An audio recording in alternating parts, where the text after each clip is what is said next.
Janur Ireng Story 7.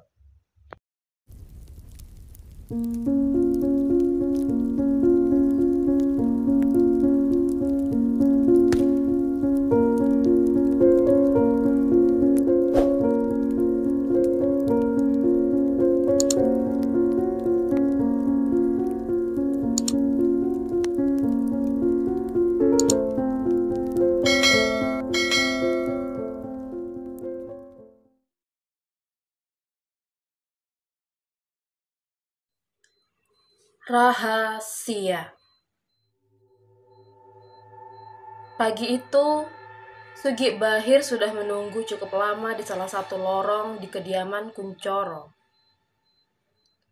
Ia memandang sekeliling dengan perasaan resah. Orang yang ia tunggu tak kunjung muncul. Semakin lama tinggal di dalam lingkungan kediaman ini, Sugi merasa semakin terancam. Beberapa orang muncul dan berjalan di lorong rumah, berkerumunan dalam barisan. Sugi melihat orang yang ia cari dari tadi ada di dalam salah satu barisan tersebut. Dengan langkah cepat, Sugi menarik tangannya, membawanya menjauh. "Mas Sugi," kata Lina. Wajahnya terlihat kaget. Perempuan inilah yang sempat mengurus Sugi saat tubuhnya tidak dapat bergerak setelah melakukan sumpah abdi kepada Kuncoro. "Aku mau tanya sesuatu." "Tanya apa, Mas?"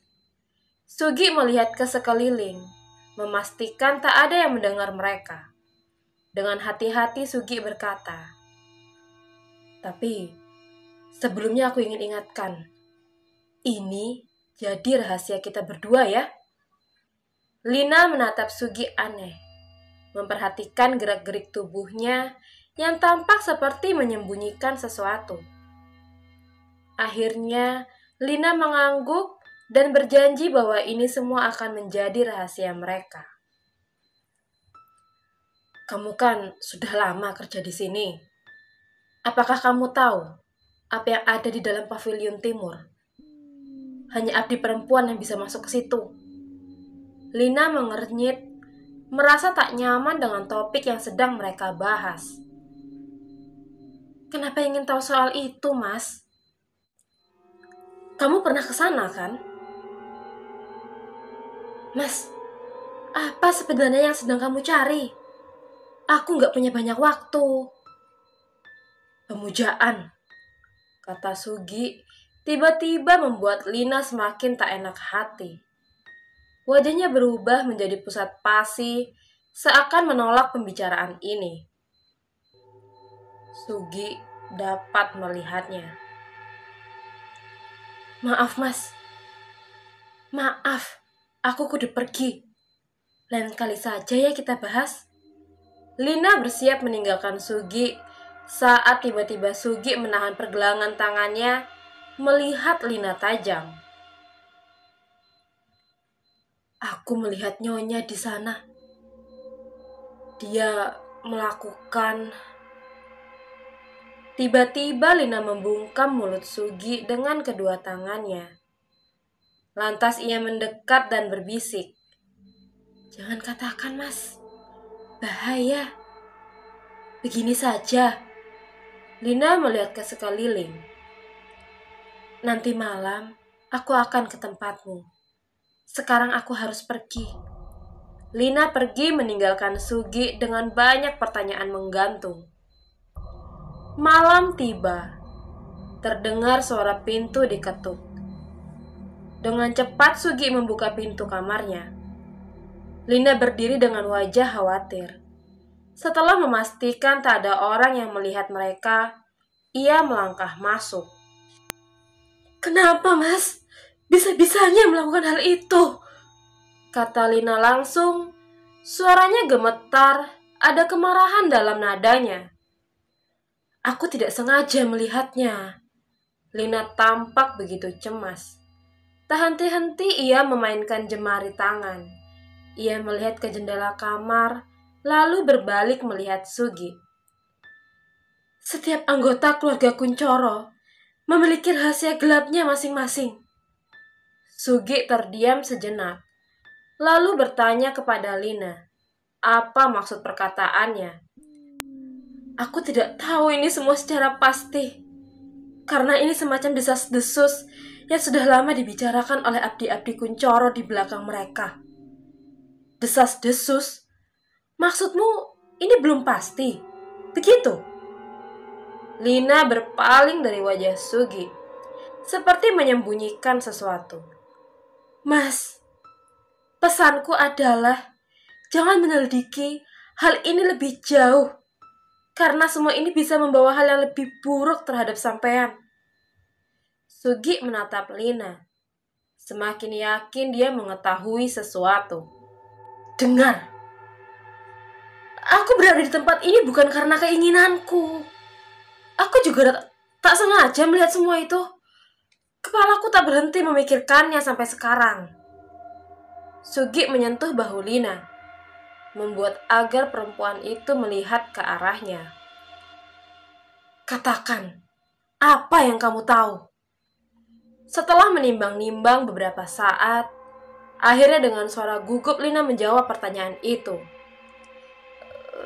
Lasmini konon dipersekutukan oleh Tuan Arjo Kuncoro kepada sosok iblis yang selama ini menjaga keluarga Kuncoro dari segala bala dan bencana.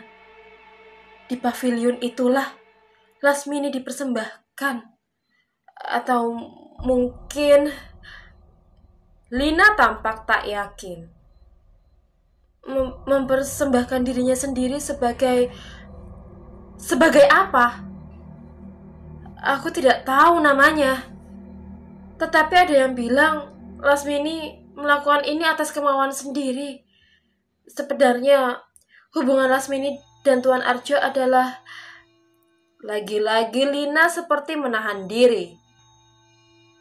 Intinya, tak ada yang tahu secara pasti, Mas.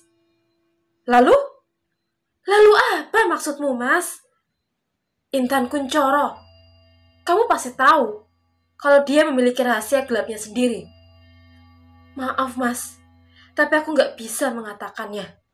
Sugi diam. Aku takut, Lin. Lina yang sudah bersiap pergi menghentikan langkah, berbalik menoleh menatap wajah Sugi. Aku takut terseret lebih jauh di dalam urusan keluarga ini.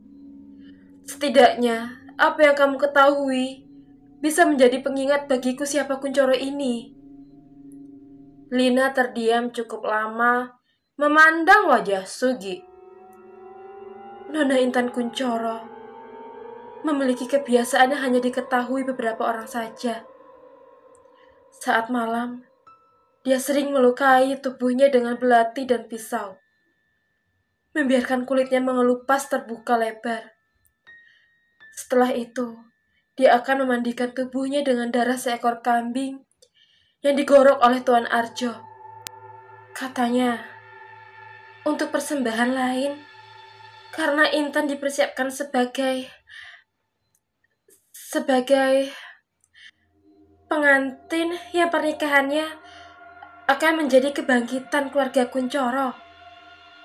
Kebangkitan apa? Aku tidak mengerti. Aku pun tidak mengerti. Semua orang tidak ada yang mengerti bagaimana keluarga Kuncoro memilih jalan hidup, Mas. Lalu, tempo hari untuk apa kamu membawa kendi? Aku membantu Intan Kuncoro melaksanakan ritual, ucap Lina. Setiap malam Jumat Legi, Nona Intan Kuncoro wajib mandi darah kambing milik Tuan Arjo. Kambing ini adalah kambing istimewa yang tak pernah bisa mati. Kambing yang diwariskan secara turun-temurun. Konon, raga yang sebenarnya dari kambing ini adalah jelmaan iblis kuno yang selama ini meniduri Lasmini atas perintah Tuan Arjo sendiri. Sugi mulai mengerti. Ia bergidik ngeri mendengarkan semua ini.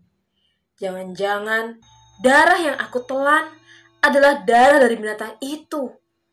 Sugi menatap Lina yang sudah membuka pintu bersiap pergi. Namun tiba-tiba langkah Lina terhenti. Di depan pintu ada Lasmini berdiri menatap Lina. Lina mundur, sementara Sugi menatap wanita itu dengan tubuh gemetar hebat. Lancang sekali. Seorang abdi membicarakan majikan. Lasmini menyeringai menatap Lina dan Sugi secara bergantian. Kemudian berkata kepada Lina dalam nada suara yang menekan, "Malam ini aku akan menghukummu." Lasmini beralih melihat Sugi. "Suamiku memiliki urusan sendiri denganmu, jadi aku tak akan menyentuhmu. Tapi bila sampai dengan lancang kamu ulang perbuatanmu ini, kamu akan membayar mahal untuk setiap jengkal organ yang ada di dalam tubuhmu itu. Apakah kamu mengerti maksudku?" Lasmini membawa Lina meninggalkan Sugi. Entah apa yang akan Lasmini lakukan. Sugi sangat menyesal membuat Lina mendapatkan hukuman karena rasa penasarannya. Arjo Kuncoro telah lama dikenal sebagai seorang berwatak keras. Ia tak pernah mau mendengar kata gagal di hidupnya. Semua keinginannya harus terpenuhi. Setidaknya, itu yang Sabdo dengar dari mulut Intan Kuncoro pada malam ia datang ke kamar Sabdo. Intan bercerita bahwa ia tak pernah mau dijodohkan dengan siapapun. Tetapi di mata Arjo, ia hanyalah seorang anak yang harus mematuhi perintah orang tua. Tak ada pilihan lain selain bersiap. Bila Arjo sudah memutuskan kepada siapa kelak dirinya menikah. Sabdo tak dapat berkata apa-apa, meski sebenarnya ia ingin menghibur Intan. Pandangannya tertuju pada garis mata sembab Intan. Adapun Intan memiliki mata indah, mengingatkannya dengan mata milik ibu. Malam itu, mereka saling bercerita, menikmati kebersamaan, sembari melampiaskan perasaan yang selama ini mereka pendam. Intan bercerita bagaimana ia tumbuh di dalam keluarga Kuncoro. Rasanya aneh saat melihat Sabdo. Intan seperti menemukan sesuatu yang selama ini tak ia temukan pada orang lain. Sabdo mengingatkannya dengan paman Kondoto yang meninggal. Intan juga berkata bahwa ia tahu kenapa Canguk Sono begitu berharga di mata Arjo. Sebelumnya, Canguk Sono dimiliki oleh Kondoto. Hal ini ia dengar sendiri dari mulut ibunya saat berbicara dengan Arjo. Hanya Canguk Sono yang dapat mengendalikan Ingon, keturunan dari para pendahulu Kuncoro. Sabdo bingung kenapa Canguk Sono bisa menurun ke dirinya. Ia sama sekali tak mengerti. Tak lama Intan mengatakan kebenaran yang tak banyak diketahui orang. Ini tentang kedua kakaknya, Pras Anum dan Batra Kuncoro, yang ternyata anak Arjo bersama wanita lain, sama seperti Sabdo. Hanya saja mereka tumbuh di kediaman Kuncoro sejak kecil, sehingga hal ini tak diketahui oleh para abdi baru. Hanya Intan yang berstatus sebagai anak kandung dari pernikahan Arjo dengan Lasmini. Hal ini mematahkan argumen Sugeng bahwa Lasmini tak dapat memberikan keturunan. Lalu, kenapa Sabdo yang mendapat Canguk Sono? Kenapa bukan Pras Anum atau Batra? Intan hanya menggeleng tak tahu. Di dalam keheningan, Sabdo melihat Intan. Ia benar-benar terpedaya dengan kecantikan gadis itu. Intan tiba-tiba berdiri, kemudian berbisik kepada Sabdo. Sesuatu yang membuat dirinya terperanjat. Perlahan-lahan, Intan mulai menanggalkan satu persatu pakaian yang dia kenakan di depan mata Sabdo. Intan ingin menunjukkan semua luka itu. Goresan dari sayatan pisau yang selama ini ia lakukan akibat depresi berkepanjangan. Ia benar-benar tak ingin menikahi orang yang tak pernah ia kenal. Tak ada yang tahu hal ini kecuali beberapa orang. Sabdo terdiam, memandang goresan luka di tubuh Intan.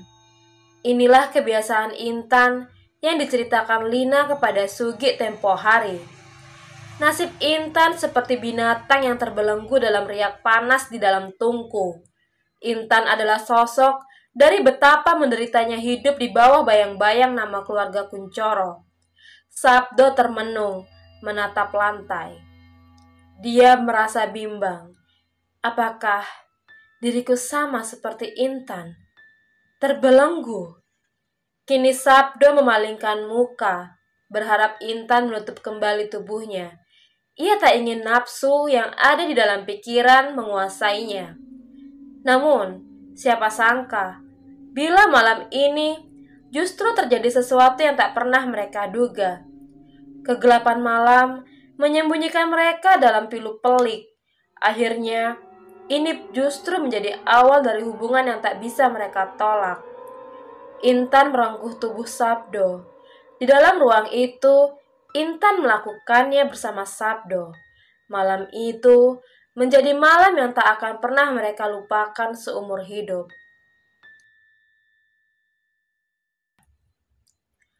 Arjo menatap 2 lembar foto di kedua tangannya. Ia menyodorkannya kepada Sabdo. Bertanya, siapa yang tak pantas untuk mendapatkan putrinya? Sabdo menatap 2 lembar foto itu. Sakti Jero dan Menur Arya. Sabdo memperhatikan setiap detail yang ada di foto. Tak satu pun dari kedua orang itu menurutnya pantas bersanding dengan seorang putri dari Kuncoro.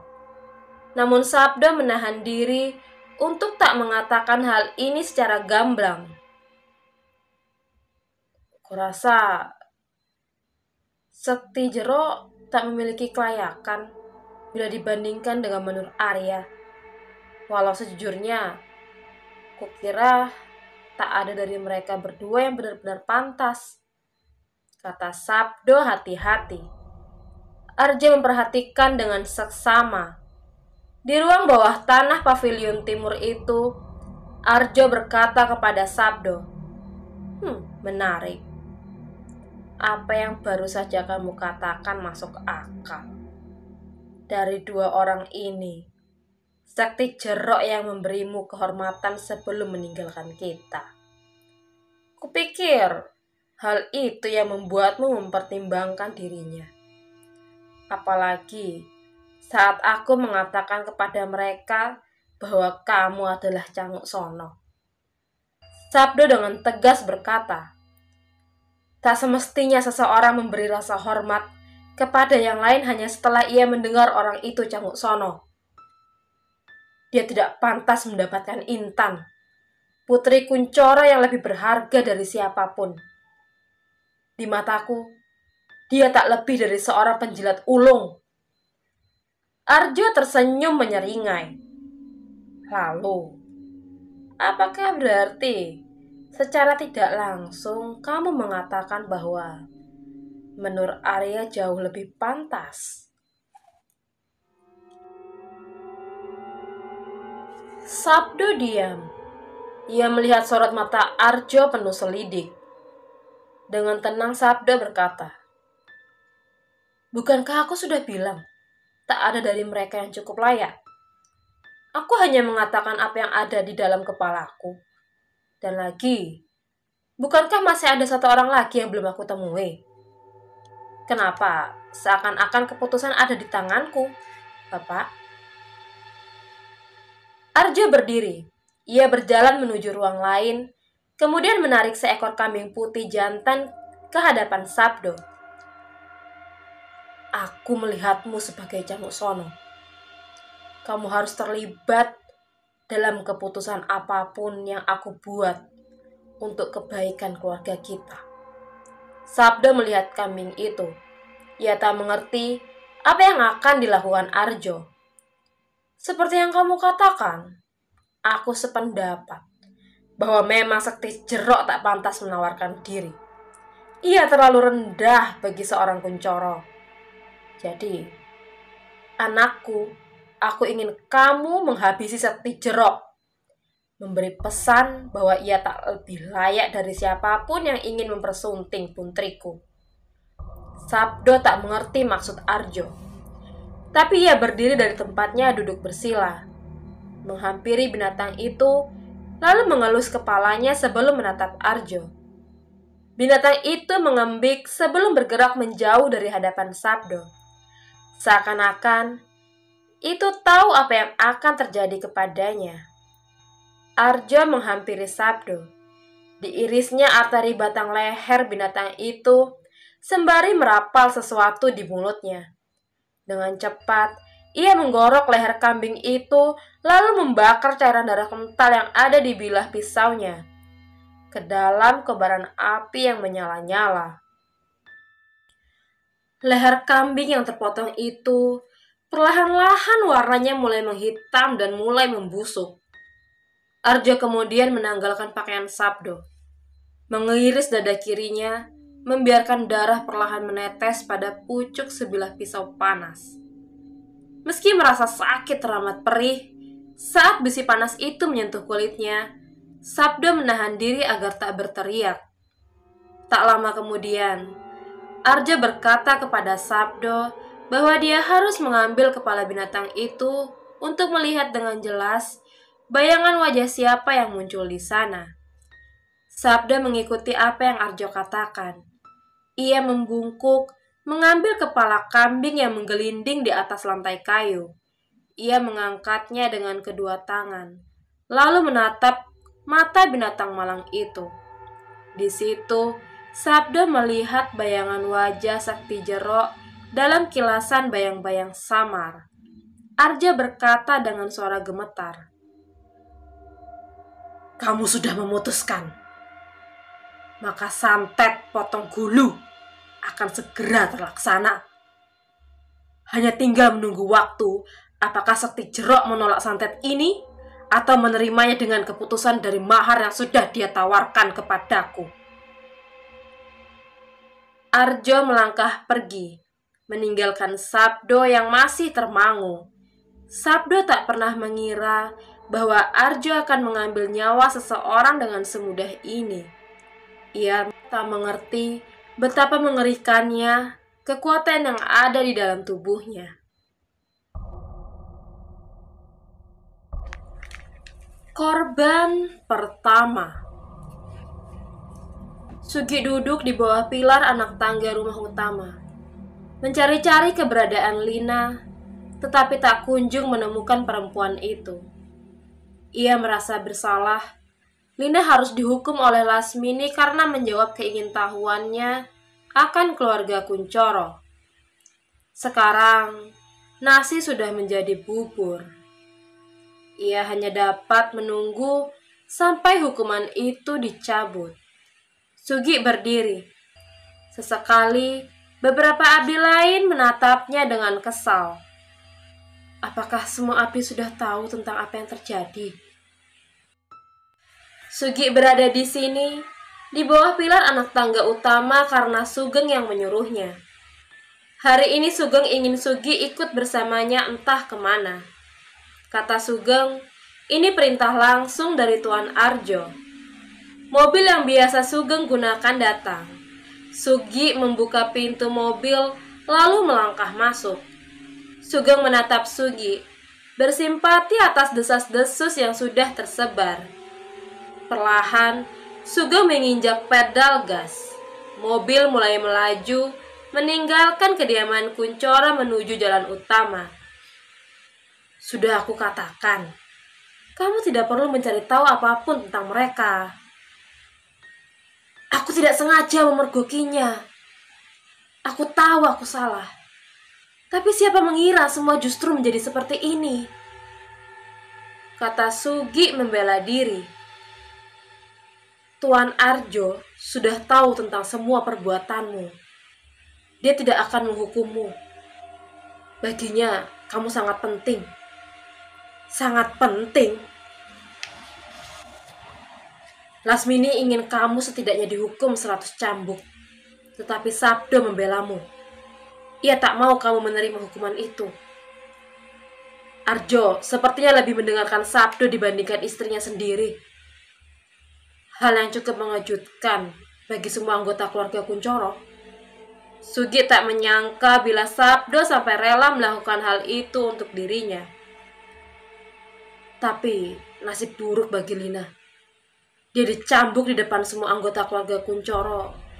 Karena selantang apapun Intan membela perempuan itu, Arjo tak mencabut hukuman 100 cambuk pada dirinya. Perempuan yang malang. Di mana Lina sekarang? Entahlah. Dia tak akan bisa sebebas dulu. Mungkin saja sekarang Intan sedang menawarinya perlindungan sampai semua desas-desus ini berakhir. Kali ini Sugi benar-benar tak dapat berkata apa-apa. Dengar Gi, aku tahu kamu orang seperti apa. Tapi percayalah, lebih baik kamu tak masuk lebih jauh hanya untuk mengetahui apa saja yang dilakukan oleh orang-orang seperti mereka. Bila ini sampai terjadi lagi, kurasa 100 cambuk tak akan berpengaruh, karena Arjo akan langsung memerintahkan untuk mencongkel kedua matamu. Kamu mengerti? Sugi tak menjawab perkataan Sugeng. Kemana kamu akan membawaku?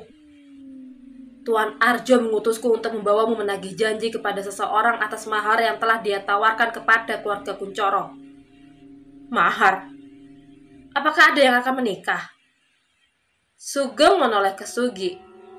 Kamu akan tahu siapa yang menikah.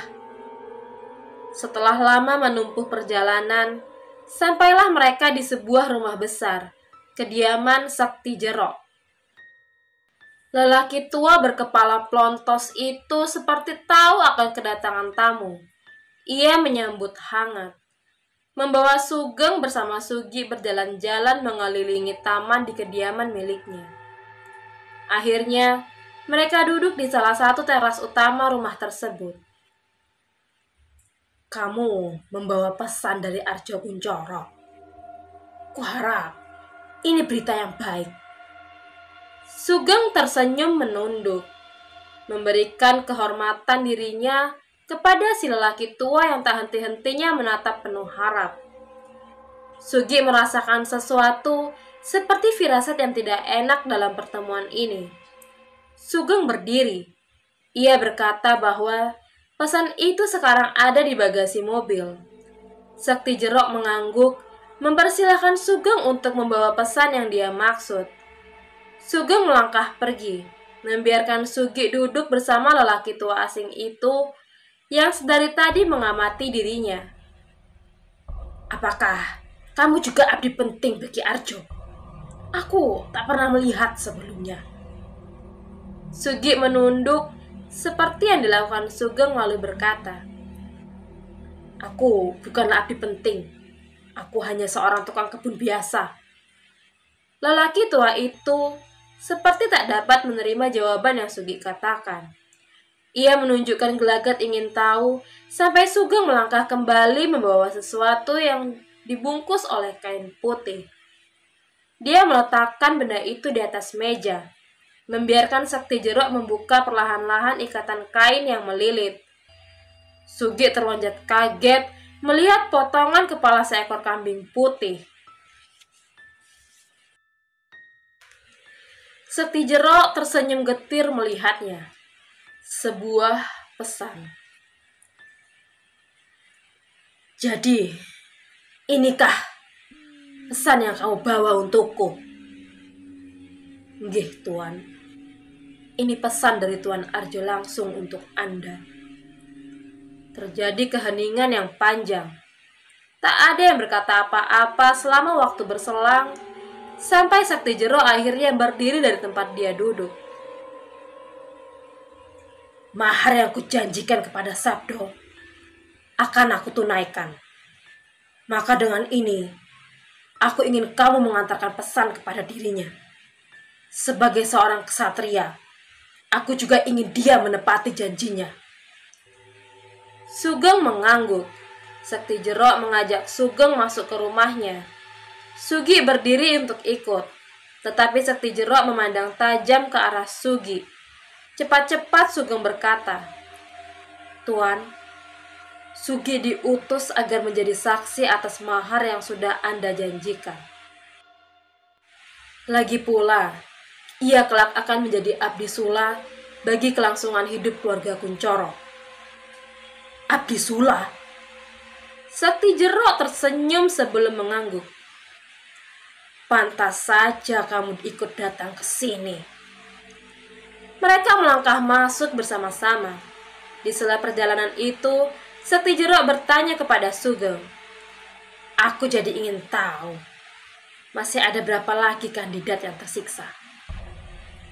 "2, Tuan." "Masih ada 2.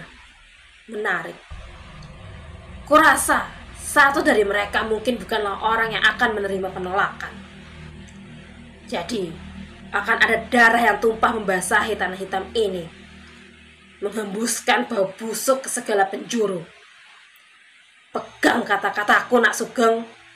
Sebelum kalian semua terseret, kusarankan kalian pergi." Sugi tak mengerti satupun maksud dari perkataan lelaki tua tersebut. 2 kandidat, darah tumpah di tanah hitam. Sakti Jero melangkah masuk ke sebuah ruangan, diikuti oleh Sugeng dan Sugi. Tercium aroma kemenyan. Sugi tersadar bahwa ruangan ini terlihat seperti ruangan di paviliun milik keluarga Kuncoro. Hanya saja, ruangan ini tak sebesar milik Kuncoro. Sakti Jero meletakkan kepala kambing itu di atas meja. Di samping keris-keris yang terpampang, dia kemudian duduk bersila memandang Sugeng dan Sugi yang juga ikut duduk. Sakti Jero meraih satu keris. "Dengan ini, kupersembahkan kepemilikan baru kepada Arjo Kuncoro sebagai ganti harga dari kepala seluruh anggota keluargaku." "Harga dari seluruh anggota keluarga? Apakah mungkin harga dari penolakan saat mempersunting adalah sebilah keris?" pikir Sugi. Tiba-tiba, Sakti Jero menarik keris tersebut dari sarung, lantas mengangkat tinggi-tinggi benda itu sembari melafal mantra. Lelaki tua yang sudah terlihat uzur itu mengarahkan bilah tajam keris tepat ke lehernya. Sugi tersentak kaget ketika darah merah menyembur. Sakti Jero menatap Sugeng dengan sorot mata tajam sembari terus menggorok lehernya. Akhirnya, kepala Sakti Jero putus menggelinding di depan mereka. Hening. Sugeng melangkah mendekati tubuh Sakti Jero yang baru saja jatuh terkapar, tak jauh dari potongan kepala miliknya. Sugeng mengambil sebilah keris itu. Membiarkan bercak darah di bilah tajam itu mengering sebelum memasukkan benda itu ke dalam sarungnya.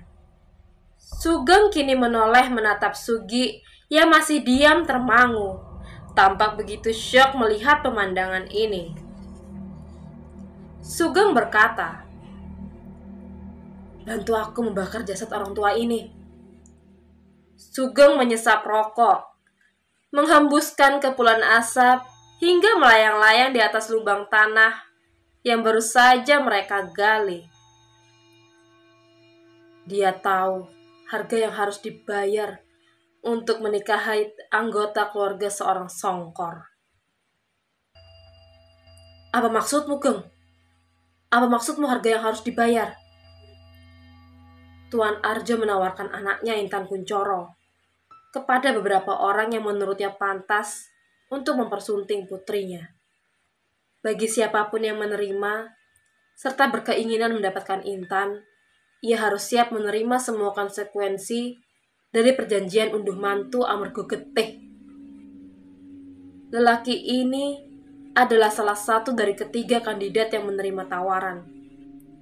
Penolakan yang diputuskan oleh Tuan Arjo harus dibayar dengan pusaka keluarga yang saat ini kubawa.